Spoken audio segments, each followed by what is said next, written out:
Jujutsu Kaisen Chapter 223 review. And if you like chapter reviews and anime content, subscribe for more. So let's get it right out of the way first. This chapter is a banger, especially with the full translations we have now. And the moment we open up, the mood is set when we find ourselves in Shibuya. And we immediately get information about what it felt like for Gojo to be inside of the prison realm.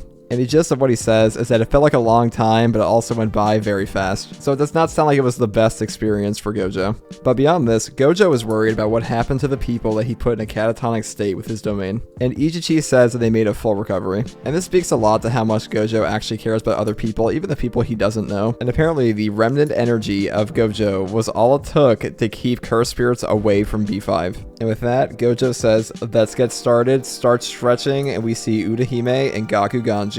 Before we cut to Urame and Sukuna hanging out on a rooftop, because apparently going to the tallest building and finding out where your opponent is from their cursed energy is how a JJK street fight starts. And Sukuna sees an extremely powerful cursed energy coming from Gojo in the distance. And this is a pretty obvious callback to chapter 216 where Sukuna did the same thing to Uro and Ryu. And then we jump right into what is likely to be the first of many flashbacks going forward, with Gaku Ganji straight up telling Gojo that he murdered Principal Yaga.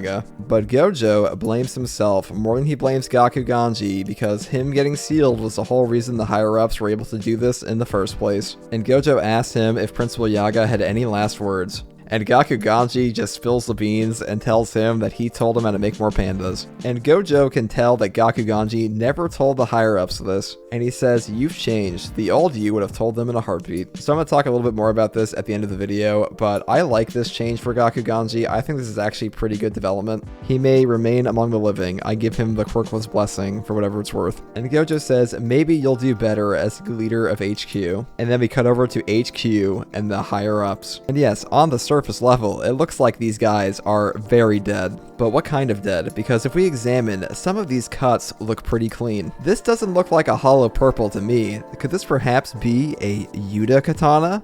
And if Inumaki was a part of this, well, he was yelling some pretty gruesome language. How strong are the higher-ups? Well, we don't really know, but however strong they were, they're either Gojo or Yuta fodder. And after this, we cut over to Ichichi and Gojo having a conversation, and Ichichi is wondering why Gojo brought him and not a more proficient barrier user. And then Gojo looks over at him after stealing all of his good artwork and says, isn't it obvious? You're the one I trust the most. And then Ichichi leans down and begins to create the greatest barrier of his life. And he says, I will answer his trust, even if it kills me. And okay, Ichichi, you have officially achieved legendary status, as we finally get the Urahime curse technique reveal, and she is fully capable of amping the output of herself and others. And it reads that mastery of Jujutsu is a matter of subtraction, and your skill can be based on how many prerequisites you omit, such as hand signs and incantations. But here, Urahime omitted nothing, and her technique took 120% of its normal effect. And then the narration reads that this next strike will decide who will be the challenger in this fight.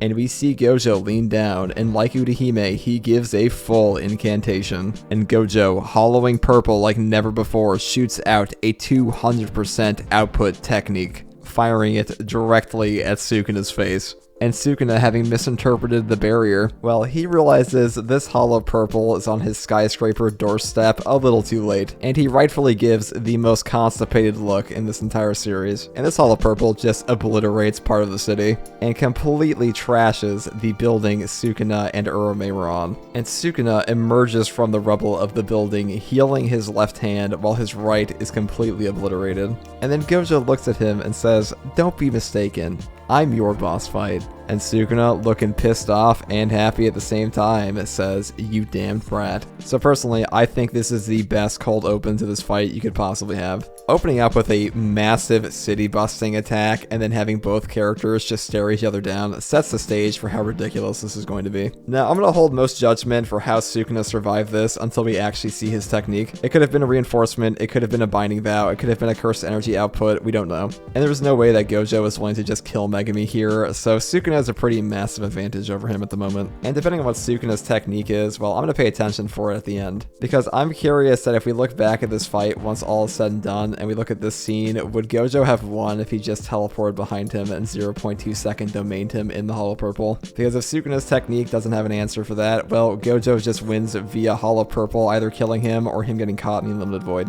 Can't really summon Shikigami or open your domain hand sign with no hands. And I have yet to see the 0.2 second RCT. And Sukuna's arms weren't even fully healed by the time the building was actually collapsed. So Gojo definitely had time to teleport right in his ass. And by the end of this fight, we'll probably know if this strategy would have worked if he was going for the kill. Which again, I don't think he is. I think he's trying to save Megumi. But those are just some random thoughts I have about Gojo's teleport, as always, because that thing is hacked. Now let's talk about Gaku Ganji, because Gaku Ganji being spared by Panda, well, if Panda could actually kill him, and spared by Gojo, I think he probably makes it to the end of the series. I don't really see the point in keeping him alive if he doesn't, and by the end, I think he'll probably have an army of teddies. Grizzlies, polar bears, pandas, whatever, Gaku Ganji gets a zoo. And Gaku Ganji has special grade knowledge, as Gojo said, so yes, Guitar Man is technically special grade. And we have no break next week, so we're getting right back into Gojo vs Sukuna. Unless we get the greatest Gege Akatame blue ball of all time, and we cut to a flashback, or we cut to Yuji and friends or something. So I'm just going to spit into my microphone here with my random thoughts about this chapter and what's going to happen as we go forward. Do I think Gojo's going to beat Sukuna? No. And even if he does, I don't think Sukuna's going to die. There's just too much hidden about Sukuna right now in the story for it to make any sense to kill him here. If Sukuna winds up getting smoked in the middle of this fight, well, like 3 different plot lines go in the drain. The first one being, what is Sukuna's binding vow with Kenjaku? Why is he called the Fallen? What is his backstory, and how does he know Kenjaku and Tengen? And most importantly, how is he tied to Yuji, and why does Kenjaku expect them to coexist with each other to keep the Age of Curses going as the Eye of the Storm? I do think it's possible for Kenjaku to be the main plot villain at the end, but as far as Yuji is concerned, his ideological opponent and his main villain is Sukuna. Him going off to go fight Kenjaku just doesn't make any sense. The only thing these guys have ever really had was one conversation in Shibuya, and then Kenjaku said, "I expect much of you." And not only does Kenjaku have no real emotional conflict with Yuji, he is hinted to actually somewhat care about Yuji. And I think there's a pretty enormous reveal coming around this. And I think we really just have to step away from the power scaling, because as far as Yuji is concerned and having power-ups to fight Sukuna, the plot has him as the son of a 1,000-year-old sorcerer that was born to deal with Sukuna. And not just any 1,000-year-old sorcerer, the 1,000-year-old Machination Lord Kenjaku, the guy who has done pretty much nothing but have his plans go off without a hitch. So is this the end of Sukuna? Well, it's probably the end of 10 Shadows Sukuna, because 10 Shadows Sukuna is too dangerous to be kept alive. And I'd be pretty surprised if we never saw Megumi again in this story. And if he gets freed from Sukuna at the end of the Gojo vs Sukuna fight, then that's like, what, 20 chapters he's been gone? A little less? And I don't know how long the Gojo vs Sukuna fight is going to be, but I can't imagine it's going to be any less than Hikari and Kashima. So like 5 to 7 chapters at least. Because we're going to see Megumi again. The question is just how long will he be in the story once he's back? And it can't be easy to pull his soul out or pull Sukuna out of him, because being a vessel is usually something you don't come back from. But Gege showing him in chapter 219 just tells us that he's in there. And if he was actually buried forever, well, I doubt we would have seen him again. But that's just my opinion, and I want to hear yours. Let me know in the comments below. Are you excited for the Gojo vs Sukuna fight? I don't know, I'm asking that, of course you are. But either way, let me know in the comments below. And also, thank you guys for getting me to 7,000 subscribers in like 3 months. That is insane. And if you aren't subscribed and you like content like this, subscribe for more. And as always, thanks for watching.